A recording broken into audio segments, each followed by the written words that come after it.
Mientras Alejandro Gil fue juzgado en secreto por corrupción y espionaje, acaba de explotar un escándalo aún más grande que involucra directamente a una mujer que no tiene cargo oficial, pero que controla más que muchos ministros. Una mujer cuyo nombre aparece una y otra vez en denuncias de corrupción, malversación y tráfico de influencias. Estoy hablando de Liz Cuesta Peraza, la esposa de Díaz-Canel. La mujer que está en el centro de una red de corrupción masiva dentro del Ministerio de Cultura. Hoy van a ver una denuncia detallada con nombres, apellidos, cargos específicos y acusaciones concretas. Una denuncia que describe cómo se robaron los recursos de los cubanos, cómo se repararon viviendas de lujo con fondos públicos y cómo se pagaron tratamientos médicos en el extranjero. Y en el centro de todo esto está Liz Cuesta, la mujer que maneja una red de favores, privilegios y corrupción que alcanza los niveles más altos del régimen. El principio de esta historia tiene nombre y apellido: Fernando Rojas Gutiérrez. Para los que no lo conocen, Fernando Rojas fue viceministro de Cultura de Cuba, el tipo que un día se puso unos guantes de boxeo y retó a cubanos a pelear en público. Era la mano derecha del ministro Alpidio Alonso. Era el que daba la cara cuando había que defender las políticas culturales del régimen. Y muchos lo recordarán por algo muy específico. Fernando Rojas fue uno de los funcionarios que salió a agredir físicamente a los artistas del movimiento San Isidro. El 27 de noviembre de 2020, Rojas no solo salió a confrontarlos, los agredió, los insultó. ¿Se tiene que ir? Ellos se van. No, perdón. Así no puede. Con artistas no puede. Nosotros somos artistas. No somos guerreristas. Estamos ofreciendo pasar a la represión.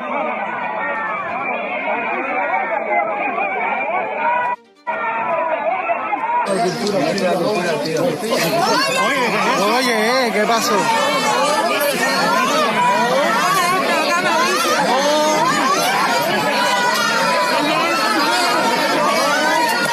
Pero resulta que Fernando Rojas también es conocido por otra cosa. Según la denuncia que acabo de recibir, este hombre construyó un spa privado en su propia vivienda, utilizando recursos de la empresa estatal ESEO, que está subordinada al Ministerio de Cultura. Y no estamos hablando de una pequeña mejora en el baño, estamos hablando de un spa completo, con todo lo que eso implica, mientras el pueblo cubano no tiene agua ni corriente, mientras los hospitales se caen a pedazos, mientras las escuelas no tienen ni tiza para escribir en las pizarras. Fernando Rojas se construyó un spa de lujo en su casa. ESEO es la empresa que se supone que debe mantener los teatros, los museos, las casas de cultura, pero en lugar de eso, sus recursos se usaron para construir un spa privado para un viceministro. Y aquí viene lo importante: Fernando Rojas ya no es viceministro. Fue destituido en enero de 2024. Oficialmente, la razón fue una liberación por renovación. Esa es la excusa que usa el régimen cuando quiere sacar a alguien sin admitir que lo está sacando por corrupción o incompetencia.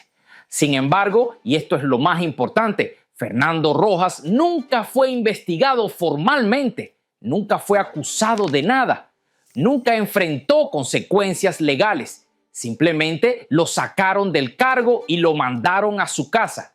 Y la pregunta que todos deberíamos hacernos es ¿por qué? La respuesta es simple: porque Fernando Rojas no era el único corrupto, era solo uno más en una red mucho más grande, una red que incluye a gente mucho más poderosa que él, una red que llega hasta la propia Liz Cuesta.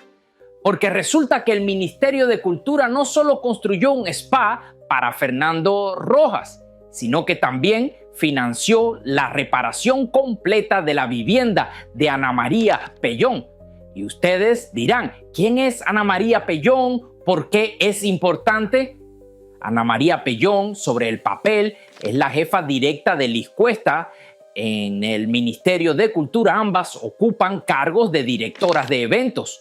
Pero mientras la Machi anda posando como figura estorbativa, ya que ni decora ni aporta, Ana María Pellón es la que realmente maneja la operación diaria y se subordina a Liz Cuesta. Y según la denuncia que recibí, el Ministerio de Cultura pagó la reparación completa de la vivienda de Ana María Pellón.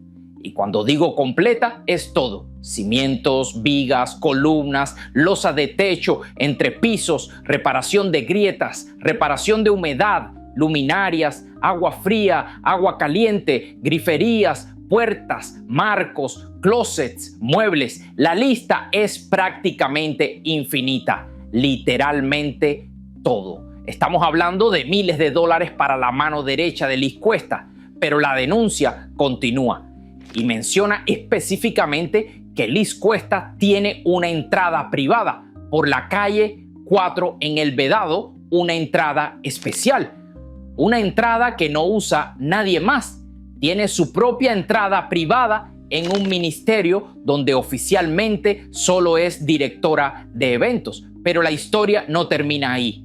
Alexis Triana es descrito en la denuncia como amigo cercano de la Machi y Canel. No es un funcionario del Ministerio de Cultura, no trabaja en el gobierno, es simplemente un amigo. Y según la denuncia, el Ministerio de Cultura, a través de Liz Cuesta, cubrió los costos de una inseminación artificial en México para la esposa de Alexis Triana. No estamos hablando de un tratamiento médico de emergencia. No estamos hablando de una operación que no se puede hacer en Cuba. Estamos hablando de una inseminación artificial, un procedimiento electivo, un procedimiento que cuesta miles de dólares. Y como resultado de ese robo, según la denuncia, la niña que nació de ese proceso se llama Alma Liz, con el nombre de Liz Cuesta. No es coincidencia, es un homenaje, es una forma de agradecer el favor, es una forma de sellar la lealtad. Y todo esto mientras en Cuba cada día mueren cientos de personas de enfermedades totalmente tratables en el mundo entero. Pero en lugar de eso, los recursos se usan para pagar tratamientos de fertilidad en México para los amigos de la cúpula. Y ahora llegamos a la parte más explosiva de toda esta historia. Según la denuncia, hubo advertencias de la Dirección de Inspección del Ministerio de Cultura, advertencias sobre toda esta corrupción. Advertencias que fueron ignoradas. Y no solo eso. Según la denuncia, existe un proceso abierto en Cién y Aldabó. Para los que no lo saben, Cién y Aldabó es donde está ubicada la sede del Ministerio del Interior en La Habana. Es donde se investigan los casos más graves de corrupción y delitos contra el Estado. Pero según la denuncia, esa investigación no está tocando a los verdaderos implicados. Está investigando a gente de nivel medio, a funcionarios menores, pero no a los grandes peces, no a los ministros, no a los viceministros y definitivamente no a Liz Cuesta. Y la denuncia señala directamente a quién está protegiendo a todos estos corruptos. Menciona a Gladys Bejerano. Gladys Bejerano es la jefa de la Contraloría General de la República. Es una general de brigada. Es la máxima autoridad de control fiscal en Cuba. Es la persona que se supone que debe investigar y castigar. Y según la denuncia, Gladys Bejerano es descrita textualmente como corrupta.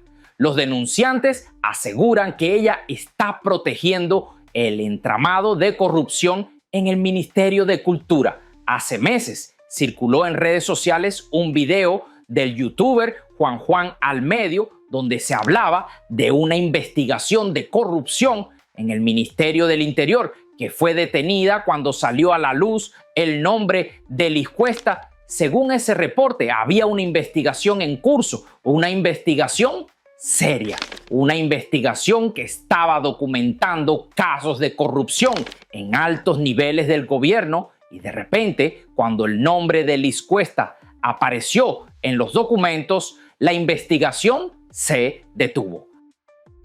Se investiga el hecho, se está investigando el tema. Sale en medio de investigación el nombre de Liz Cuesta. Por supuesto, mandaron a parar toda la investigación. ¿Por qué? Y es lógico en ese punto. Según sé, no es que me creo, tengo entendido, no, lo sé. Así, sin explicaciones, sin consecuencias, sin que nadie fuera castigado. Porque en Cuba hay gente que está por encima de la ley. Hay gente que no puede ser investigada. Hay gente que no puede ser tocada. Y Liz Cuesta es una de esas personas. Y la denuncia que recibí lo confirma. Dice textualmente que la cúpula de control, refiriéndose a la Contraloría y al Ministerio del Interior, conoce todo este entramado, pero lo está protegiendo. Y termina con una frase lapidaria: ese ministerio está para cerrarlo. Y en la cima de todo está Liz Cuesta, la mujer que oficialmente es solo una directora de eventos, pero que en realidad maneja una red de favores, privilegios y corrupción que alcanza todos los niveles del ministerio. Pero la denuncia no se queda solo en Liz Cuesta, Fernando Rojas y Ana María Pellón. Hay muchos más nombres. La denuncia menciona a Alpidio Alonso Grau, el actual ministro de Cultura, lo señala por encubrir las irregularidades y proteger a los corruptos dentro del ministerio. Luego está Fernando León Jacomino, viceministro de Cultura, antiguo director de la revista oficialista La Jiribilla. Fue promovido a viceministro y, según la denuncia, es mantenido en su cargo a pesar de las acusaciones. Es señalado en la red de encubrimiento. También está Lilitzi Oliva, cuyo nombre completo es Lilitzi Hernández Oliva. Es viceministra de Cultura y, según la denuncia, recibió una casa de 5 cuartos como parte de los privilegios otorgados por la red. La denuncia también menciona a Julián González Toledo, descrito como amigo personal de Díaz-Canel. Fue un alto funcionario del Ministerio de Cultura y, según la denuncia, es acusado de un desfalco de 14 millones de pesos sin consecuencias. Actualmente estaría vinculado a la conducción administrativa de La Colmenita, la compañía infantil de teatro. Y luego está Abel Prieto Jiménez, exministro de Cultura durante 15 años. Actualmente es director de la oficina del programa Martiano. Abel Prieto es una figura histórica de la cúpula cultural cubana y, según la denuncia, es señalado como el protector de numerosos corruptos dentro del aparato cultural. Usa su influencia para garantizar impunidad. También se menciona a Indira Fajardo, presidenta del Instituto Cubano de la Música y diputada a la Asamblea Nacional. Es acusada de corrupción junto a Víctor Rodríguez, conocido como Vitico, director del Centro de Música Popular. La lista continúa. Hay más nombres, más funcionarios, más casos de corrupción, pero el patrón es siempre el mismo. Gente en posiciones de poder usando los recursos del Estado para beneficio personal y todos protegidos desde arriba. Todo el sistema está diseñado para permitir la corrupción. Está diseñado para proteger a los corruptos. Está diseñado para garantizar que nunca enfrenten consecuencias. Fernando Rojas fue destituido, pero no fue investigado. Sigue libre. Probablemente sigue disfrutando de su spa privado. Ana María Pellón sigue en su cargo. Sigue siendo la jefa de Liz Cuesta. Sigue viviendo en su casa renovada con fondos públicos. Alpidio Alonso sigue siendo ministro. Todos siguen en sus cargos. Todos siguen disfrutando de sus privilegios. Todos siguen robando. Porque en Cuba la corrupción no se castiga, se premia. Siempre y cuando seas leal al régimen, siempre y cuando no hables, siempre y cuando protejas a los de arriba. Y todos estos funcionarios entienden perfectamente cómo funciona el sistema, por eso siguen ahí, por eso siguen robando, porque saben que nunca les va a pasar nada. Y la única forma de combatir esto es exponiendo la verdad, es compartiendo esta información, es asegurándonos de que el mundo entero sepa lo que está pasando. Por eso les pido que compartan este video, que lo manden a sus familiares en Cuba, que lo publiquen en sus redes sociales, que lo compartan en grupos de WhatsApp y Telegram, porque la dictadura cubana quiere que esta información se quede enterrada, quiere que nadie hable de esto, quiere que todos nos olvidemos de la corrupción en el Ministerio de Cultura. Y quiero que dejen en los comentarios si ustedes conocen otros casos de corrupción en el Ministerio de Cultura, si tienen información adicional, si conocen a otros funcionarios involucrados, porque esto no termina aquí. Vamos a seguir investigando, vamos a seguir exponiendo, vamos a seguir denunciando, porque al final la verdad siempre sale a la luz. Y cuando el régimen cubano finalmente caiga, cuando se abran todos los archivos, cuando se sepa toda la verdad sobre la corrupción, vamos a recordar este momento. Nos vemos en el próximo video con más información exclusiva sobre la corrupción en la dictadura cubana. No se lo pierdan.